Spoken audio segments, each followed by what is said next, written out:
I knew something was off the moment I got the meeting cancellation email, sent by my intern. Not Kyle, not HR, not even a half-hearted Outlook autoresponder. Just a passive-aggressive line from Aiden, the 24-year-old who once asked me what a shared drive was. That was the moment, the flicker before the wildfire. My name was removed from the Q4 audit prep chain, my calendar suddenly empty, and my Slack mentions replaced with chirping silence. For the first time in 12 years, no one asked where the new compliance checklist was. That checklist didn't just write itself. It was a Frankenstein of legal patches, audit flags, and security rituals only a masochist like me could love. But now, apparently, Frankenstein was too legacy for Kyle's grand vision. Kyle, God help us, a finance bro with a perfectly ironed shirt and a mouth that constantly chewed invisible gum. He strutted around like he'd personally invented quarterly reporting. Said things like synergy and streamline in meetings that never needed either. The man once asked if a VPN was a vitamin thing. And now he was in charge of cleaning house before the Q4 audit, the same audit tied to our $300 million insurance renewal and about 42 contracts with our biggest clients. You know, nothing major. But here's the thing about working in compliance. If we do our job well, nobody notices. If we screw up, we're crucified. For over a decade, I kept this company clean, patching systems after data breaches, building the audit vault from scratch when IT said too complex, and embedding so many layered redundancies that even I sometimes forgot what the hell I'd buried where. I was the digital locksmith with the only damn key. And that key wasn't just a password, it was biometric. Physical, literal, you can't streamline your way around that. Now they were treating me like a fax machine. Too old, too in the way.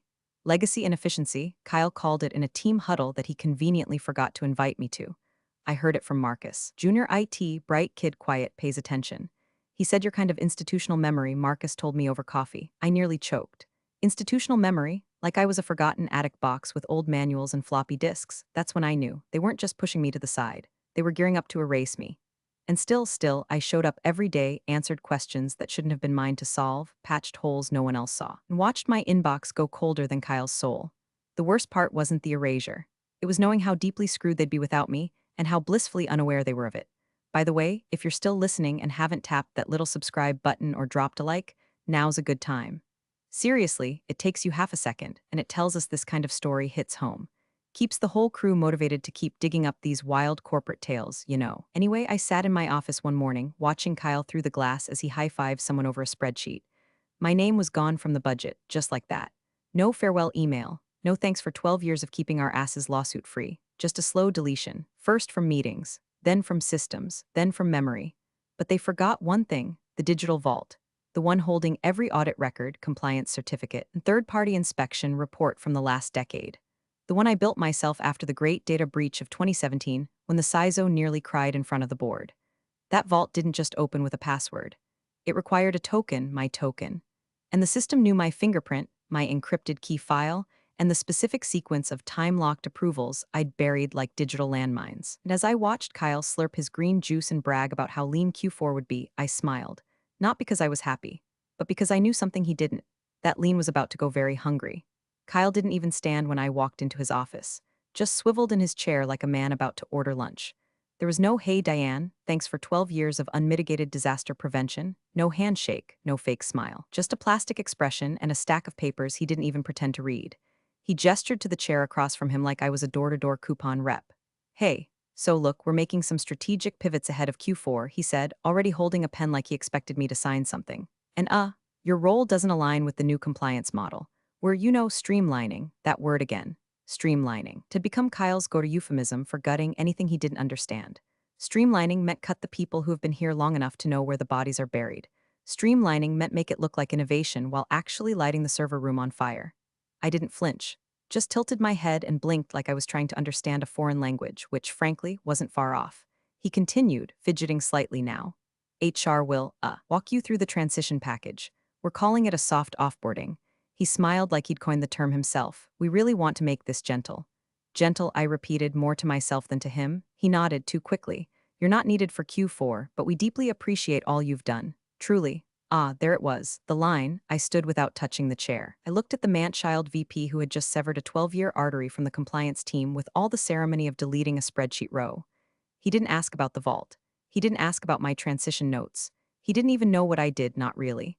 I could have told him I ran the back end using a network of raccoons and lawn gnomes, and he would have nodded. So I smiled, nodded back. Understood, I said. Same way you'd say it to a barista who forgets your order. Then I walked out. HR was already waiting outside like a vulture that had RSVP'd to a funeral. Some chipper girl named Brittany with acrylic nails and a laminated checklist. We're so sad to see you go, Diane. Truly, let's grab your things, yeah? She chirped like we were going purse shopping. I followed her through the hallway, eyes averted, a few awkward sorry glances. One guy mouthed WTF and ducked into the printer room like I was radioactive. The air smelled like overcooked coffee and guilt. When we reached my office, well, my former office, I saw they'd already boxed some of my things, like I was a guest overstaying checkout. A sad little goodbye card sat on my desk, signed by 3 people, none of whom spelled my name right. There was even a slice of store-bought cake on a napkin with the word luck in blue frosting. I tossed it in the trash. As Brittany flitted about, asking if I needed a moving bin, I calmly opened my drawer. Inside, tucked behind a dusty compliance manual and my backup mouse, was the small black lanyard I never let out of my sight. Hanging from it, my encrypted USB token. This wasn't some Best Buy flash drive. It was a custom-made access token with a rotating authentication handshake tied to my biometric profile. No one else could use it. No one else even knew what it really did. I unclipped it from the lanyard, slipped it into my blazer pocket, and zipped the pocket shut. You all good? Brittany asked brightly, holding a tiny box like it contained healing crystals instead of 12 years of corporate defense mechanisms. All good, I replied. We walked down the hallway in silence. HR's version of a perp walk, minus the handcuffs but with all the humiliation. Kyle didn't look up from his desk when I passed his office again. Too busy streamlining, I suppose. I exited the building without a single backward glance. No grand farewell, no speech. No tears, but inside that zip pocket, that little token held more leverage than Kyle could ever dream of. And the best part, he didn't even know it existed. The first night, I didn't sleep, not because I was crying or spiraling. No, I sat in the kitchen with the lights off, sipping lukewarm wine from a mug that said world's okayest employee. The silence was loud, the kind that hums in your bones and rattles around the spaces left behind by shock. My hands weren't shaking. My heart wasn't racing, but something in me had shifted. I could feel it, like the slow stretch of a fault line under cracked earth. The rage came later. Quiet rage, controlled, like fire behind glass. Not the kind that screams and punches walls. The kind that plans. The kind that remembers everything. I got calls. Friends from the office.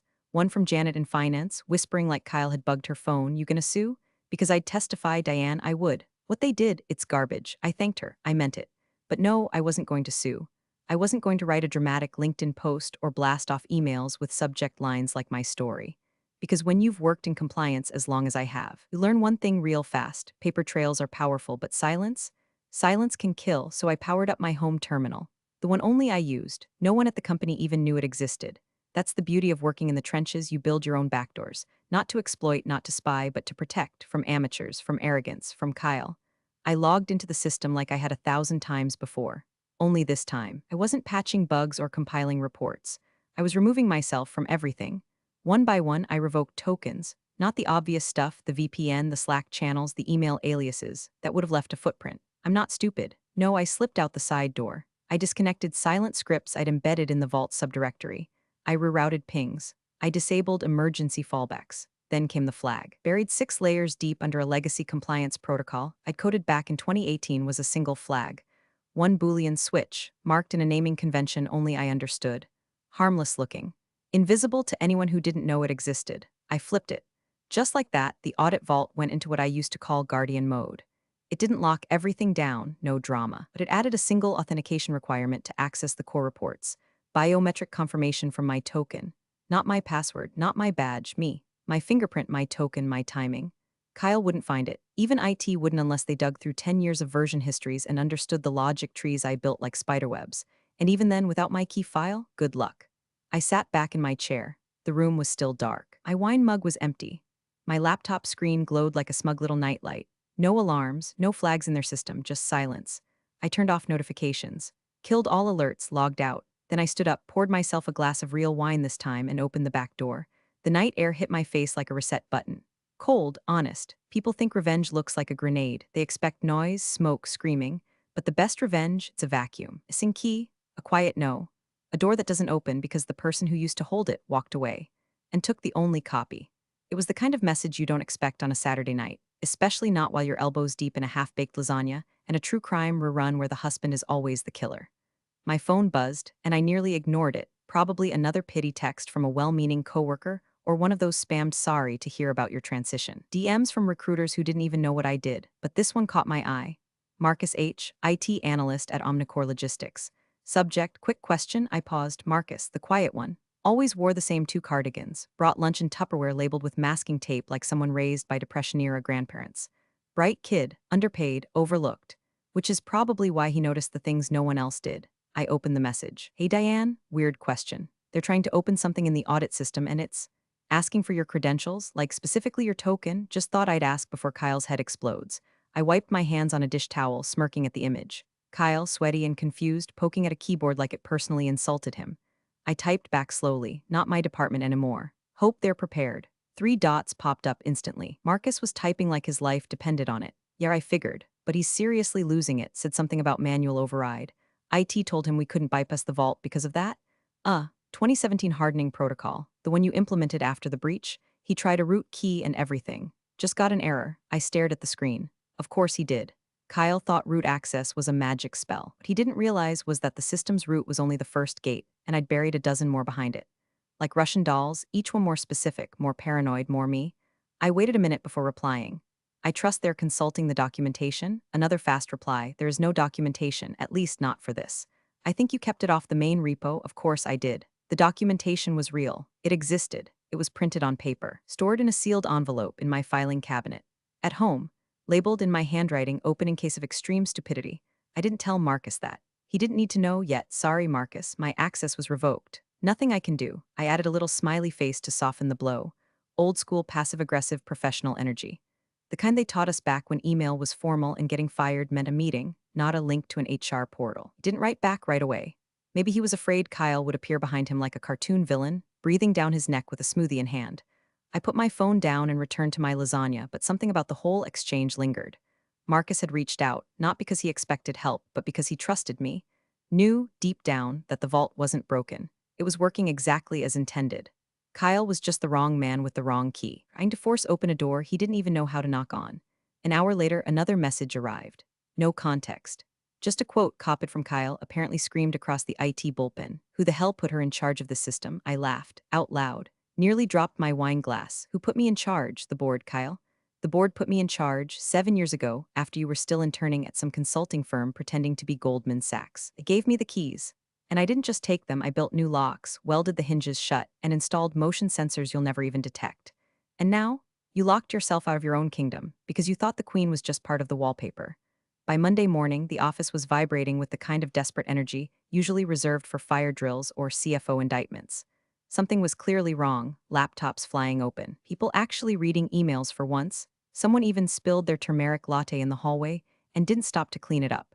A real crisis. Not a pretend deadline crisis, but the kind that smells like job loss and bad decisions.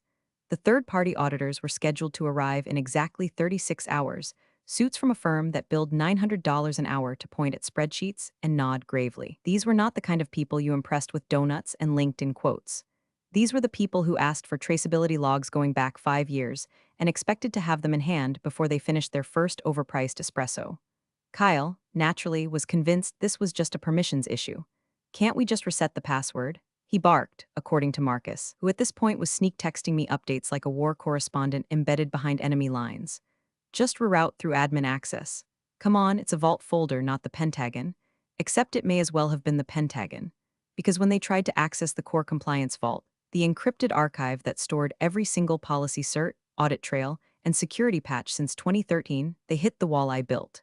And it didn't blink. First layer, digital key file, hashed and split across 2 rotating authorization windows. Second layer, biometric trigger, my fingerprint, paired with a time-sensitive token handshake that expired every 72 hours. Third layer, a logic gate that required both to sync. No override, no forgot password link, no call IT for help. Just a polite little message that said, Vault integrity confirmed. Primary authentication required. That was the system's way of saying, you're not getting in unless Diane says so. Kyle refused to accept it. He stormed into the IT war room, which was really just conference room C with the blinds closed and 3 too many pizza boxes. I heard from Marcus that Kyle actually pounded the table with his fist like he thought it would make the code submit. What do you mean there's no backup? This is a billion-dollar company? It's not about backups. Someone explained to him gently, probably wishing they'd used up their PTO. The backups are there. We just can't read them without the decryption key, which is tied to her biometric profile and her token. That's how the system was hardened. Kyle blinked like they were speaking French. Who hardens a system that much? He growled. I believe Diane did, after the 2017 incident. The 2017 incident, the Great Breach. Year someone clicked a phishing link from an email titled Urgent. Your Petco rewards are expiring and nearly exposed the payroll database to a ransomware bot. After that disaster, I'd been given full authority to rebuild the compliance archive. No red tape, no budget limits. The CTO at the time, God rest his prematurely retired soul, had told me to make it Fort Knox but without the gold. So I did. The problem for Kyle was that he wasn't around back then. He didn't know about the protocols. He didn't know I'd taken that directive very literally. And he sure as hell didn't know that my departure had quietly tripped the vault's legacy flag, the one that required active biometric verification during audit prep season. A flag I'd buried so deep, even the CTO forgot it existed. Now he was standing in a room full of stunned IT analysts, each one more nervous than the last, while the clock ticked toward a $300 million insurance renewal that depended on passing this audit with flying colors. No big deal, he muttered through gritted teeth. We'll just contact her. She'll give us the file. She has to, right? No one answered. Kyle looked around like the room owed him something. Entitlement dripping off his overpriced watch. Right? He repeated. Still no answer, because everyone was thinking the same thing. You pushed her out, you dismissed her. You erased her from the company like she was a line item that didn't matter. And now Diane was gone. And so was the key. Kyle always fancied himself a closer. The kind of guy who watched too many Aaron Sorkin shows and thought speed talking through problems counted as leadership. So when the auditors arrived, 3 gray suits with 0 patience and clipboards full of red ink, Kyle did what Kyle does best. He lied with confidence and hoped no one noticed he was drowning.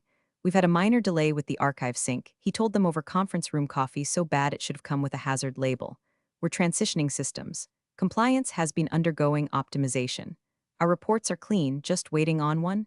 Minor credential reconciliation. Totally under control. The lead auditor, a woman named Joyce with eyes that could fossilize a man at 10 paces, didn't even blink. We requested those files 7 days ago. The documentation tied to your risk coverage clause explicitly states access must be demonstrated within 24 hours of request. You're currently in violation. Kyle gave a little chuckle, his nervous tick when caught pants down. Oh, we're not in violation, we just haven't surfaced them yet. Uh-huh. Joyce scribbled something, then set down her pen like it weighed 100 pounds. Then show us anything. Partial logs, verification hashes, a staff credential chain, even a screenshot of last year's cert alignment. You've got 10 minutes, 10 minutes passed. Nothing. Kyle tried stalling with PowerPoint slides. One was literally just the word trust in bold Arial over a photo of a mountain. Joyce closed her laptop. I'll file a preliminary noncompliance notice unless documentation is produced by 6 p.m. That's when the real panic began. Legal started sniffing around, led by Carter from Risk, an ex-litigator turned internal watchdog with a face that had never smiled. Where's the access trail? He demanded. Who approved the system transfer? Where's the chain of custody for the compliance archive? Kyle squirmed. It was inherited. Diane handled it. She didn't leave documentation. Then why the hell did you fire her before the audit? Carter snapped. It was a reorg, Kyle muttered, losing steam. She wasn't collaborative. Her methods were outdated. I mean, she built this thing like a Cold War bunker, which we now can't get into, Carter interrupted. It didn't take long for the stink to rise to the boardroom. The chairperson's assistant sent a terse message. The compliance audit is under scrutiny. Provide clarity on access failure. Do not wait for weekly update. Suddenly, everyone remembered my name. That's when Kyle panicked and did what cowards always do, blame the person who's no longer in the room. She sabotaged the system, he told Risk. This was intentional. She designed it to fail without her. He floated the idea in an emergency all-hands, hoping the lie would land before the truth had time to load. Diane acted maliciously, he said. We've uncovered evidence of deliberate encryption misconfiguration. But he hadn't, because there was no evidence, because I didn't sabotage anything. I just built the system exactly the way I was asked to, resilient, airtight, paranoid as hell. They gave me full autonomy after the breach, and I used it. Now they wanted to pretend that doing my job too well was the real crime. Marcus, meanwhile, kept his head down, said nothing in meetings, wore his cardigan, ate his tuna salad. But that afternoon, he forwarded me a series of screenshots. Internal Slack messages, meeting transcripts. One from Kyle Reed, spin this, make her look like a disgruntled ex-employee, say she withheld credentials out of spite. Another was from legal, no proof of sabotage. Vault design was approved by former CTO. Access structure matches documented specs. Blaming her won't hold up if it escalates. And finally, from Marcus, thought you'd want to see what they're saying. Just, wow, I stared at those messages for a long time. I didn't feel angry, I felt ready. They wanted a villain, they were about to find out what happens when you try to make the locksmith the thief. 12 hours, that's how much time stood between Omnicore logistics and a fiscal implosion. The kind of chain reaction collapse that doesn't just ruin reputations, it guts partnerships, triggers clawback clauses, and sets fire to every bonus projection from here to next Christmas. The insurance carrier, Gravestone Mutual, a name that sounded like it already knew what was coming, had sent a formal request for compliance documentation, including complete access logs, third-party verifications, and full system integrity reports. All of it had to be submitted before 9 a.m. Eastern, no extensions, no grace period. Buried in the fine print, in language Kyle never bothered to read, was a stipulation. Non-delivery of complete audit trail results in suspension of coverage. That meant every single contract reliant on insured logistics, pharma, federal subcontractors, air freight would be immediately void until coverage was reinstated. And reinstating coverage, that took weeks. The board knew, legal knew, risk knew. Kyle was finally starting to understand. The conference rooms were lit up like triage tents. People pacing, arguing, trying to locate long-retired compliance officers who had nothing to do with the current system. Marcus told me they even tried to plug in an old hard drive, labeled Backup 2019, that made a noise like it was coughing up its own lungs and promptly died.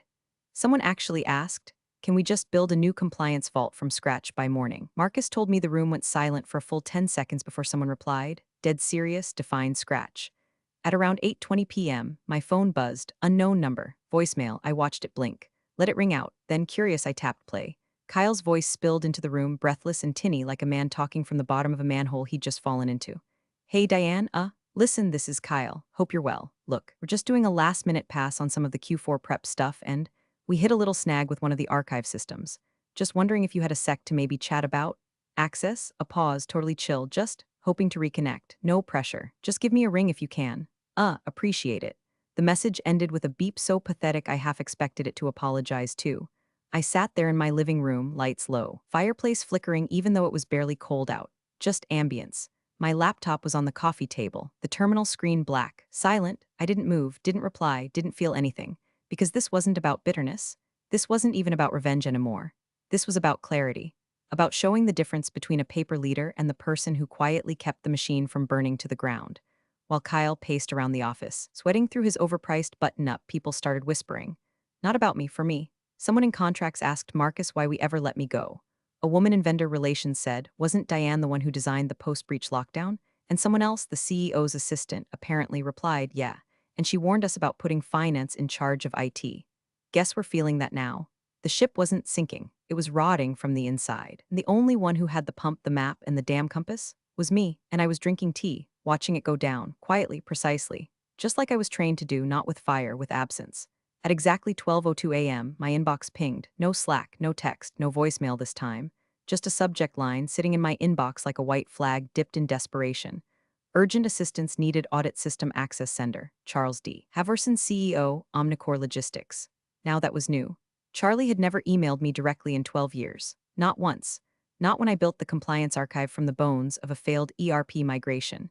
Not when I single-handedly locked down our HIPAA protocols after the medical logistics acquisition. Hell, not even when I saved the company from a $2.5 million ransomware payout by isolating an infected node before it spread. But now that the roof was collapsing and Kyle was holding a wet pool noodle instead of a fire hose, suddenly I was worth a direct message. I clicked it open, slowly. Diane, we've hit a serious roadblock ahead of tomorrow's audit. I understand you're no longer with the company, but we need your help. No one here has the necessary access to retrieve the archive files. Your work was exceptional. We trusted your judgment. Now we're asking for your support to ensure Omnicore doesn't face serious consequences. Please let me know if you're willing to assist. We would, of course, compensate you appropriately. Regards, Charles Haverson, CEO. I read it while pouring hot water into my teacup. Chamomile. No caffeine. No adrenaline needed. Just a gentle herbal sip to wash down the taste of poetic justice. I didn't reply. Not because I was angry, not because I wanted him to sweat, but because in that moment, it became very clear to me that this wasn't a rescue mission. They weren't calling for help. They were trying to unburn a bridge they torched with their own cigars, so I left it there. No reply, no bounce back, just silence.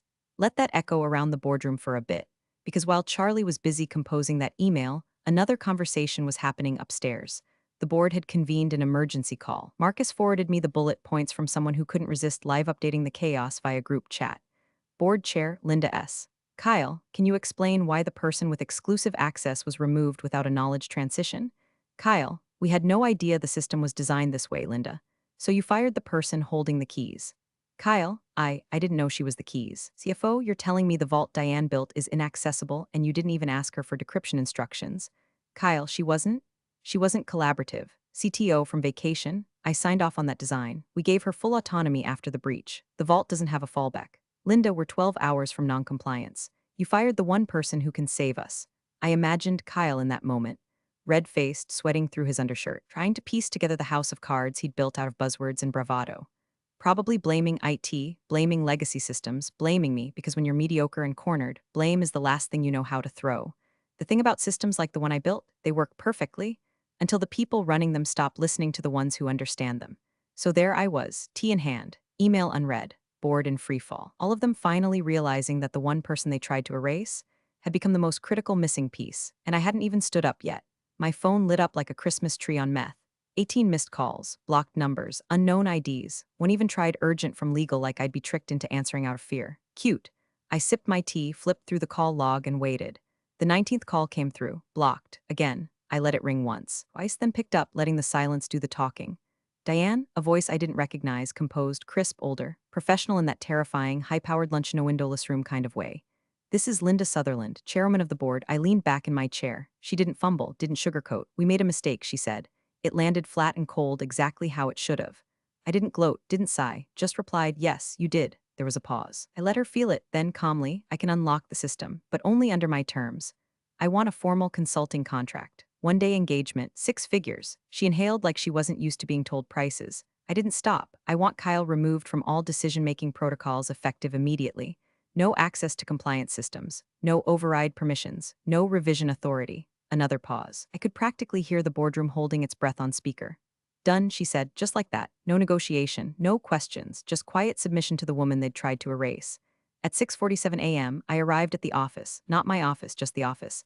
I wore jeans, a hoodie, and my oldest sneakers. No badge, no clipboard, no performance.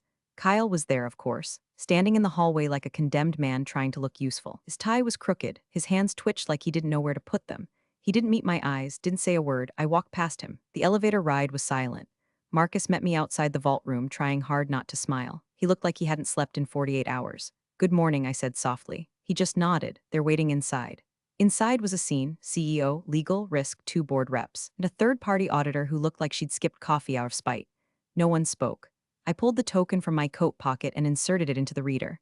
The light blinked. I placed my finger on the scanner. The screen flashed once. Then access granted, reports populated, logs decrypted, certs validated. A collective exhale swept the room like someone had opened a sealed tomb. I didn't gloat. I didn't smile. I turned to the room and said, "You're good to go." No applause, no praise. Just stunned silence and the kind of awe usually reserved for surgeons and astronauts. As I walked out, Marcus caught up with me. His face was lit up like someone finally let him exhale. He handed me a mug, white ceramic, black letters, not needed for Q4. I stared at it for a second. Then I laughed, really laughed. It felt good. I thanked him. He grinned. Kyle stayed in the hallway, glued to the wall like he hoped I wouldn't notice him. I did, but I didn't stop. Didn't gloat. Didn't need to. Because revenge isn't screaming in someone's face. It's walking past them so calmly that they have to wonder for the rest of their lives what else you were capable of. I never raised my voice, only my value, and they'll never forget it again. Big thanks for watching, you sneaky seniors. Subscribe to keep the coffee pot brewing revenge. Your ex-colleagues won't know what hit 'em.